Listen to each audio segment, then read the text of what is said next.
ఈరోజైతే అన్నం తిని బయటకైతే వెళ్ళాను. అందుకు నమస్కారం. ఏంటి మీ ఫార్మర్ శివ.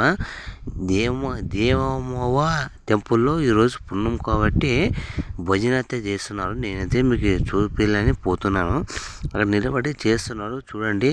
ఈరోజు పుణ్యం రోజు కాబట్టి ప్రతి పుణ్యంకి భజన చేస్తారు. పిల్లలు చలి కాకుండా చేస్తుందంటే మనం వెళ్ళిన తర్వాతే అందరూ వచ్చేసినారు. అక్కడ భజన స్టార్ట్ చేసేవాళ్ళు కూర్చున్నారు.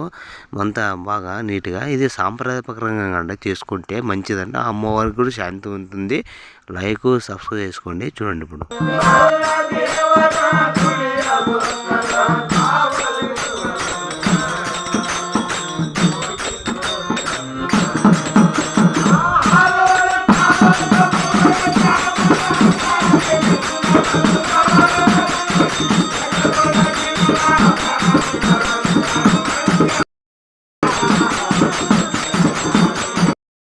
మా శివుని కూడా అయితే పచ్చిమిరపకాయ అయితే తూమైతే చేస్తున్నారు. అలాగే అల్లం కూడా ఇచ్చినారు. టీలోకి వేసి అల్లం అయితే కట్ చేస్తున్నాడు మా ఇరుపక్ష మామగారు.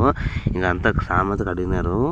ఒగ్గాని టీ అయితే చేస్తారు. ఆ పుణ్యంకి సాంప్రదాయంగా ఉల్లిగడ్డ అయితే కోస్తున్నాడు చక్కగా స్పీడ్గా. అన్ని కోసి పెట్టినాడు చూడండి. మన పచ్చిమిరపకాయ అంతా ఐటమ్స్ టీకి ఒగ్గానికి అయితే తెచ్చిపెట్టినారు. అంతా పుణ్యంకి ఒక ఆయన చేపిస్తారు. మల్లికార్జున గారు టమాటో పచ్చిమిరపకాయ కొత్తిమీర అంతా ఐటమ్స్ పసుపు అంతా టీకి అంతా కూర్చోబెట్టినారు. మా వాళ్ళైతే భజన పిల్లవాళ్ళు వచ్చి పెద్దవాళ్ళు అందరూ చేస్తారు పుణ్యం రోజు. పెద్దవాళ్ళు అయితే ఇంకా బ్రేక్ అయితే తీసుకున్నారు టీ తాగడానికి. టీ అయితే అందరికి వేసి చిన్నగా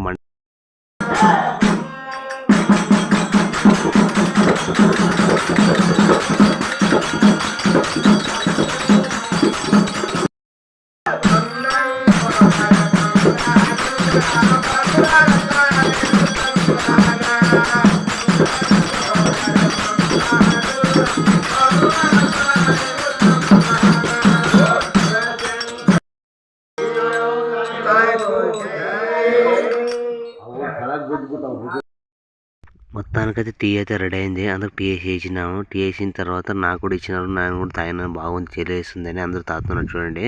వేస్తుంటే ఇంక ఒగ్గనైతే కలుపుతున్నారు బాగా వేసి. ఒక 1 అవుతుంది పిల్లింపించారు. కలిపిన తర్వాత మళ్ళీ మంట రేపినారు. అమ్మవారికి ప్రసాదం కూడా పెట్టినారు. పాతాలకి లోపల కూడా పెట్టినారు. లోపల కూర్చున్నారు చూడండి. ఇప్పుడు అందరికైతే ఇంకా ఒగ్గనైతే పెడుతున్నాము. పిల్లలకి పెద్దలకి అందరూ చూడండి. ఇట్లా పుణ్యం గిట్ట చేసి అందరికి భోజనం తింది. మరి ఇంకో అర్ధగంట చేసుకొని భజనాలు ఇంటికైతే బయలుదేరుతాము. ఒగ్గని ఎలా ఉందో కామెంట్ చేయండి. ఎంతమంది తింటారో కూడా కామెంట్ చేయండి. నెక్స్ట్ కథ.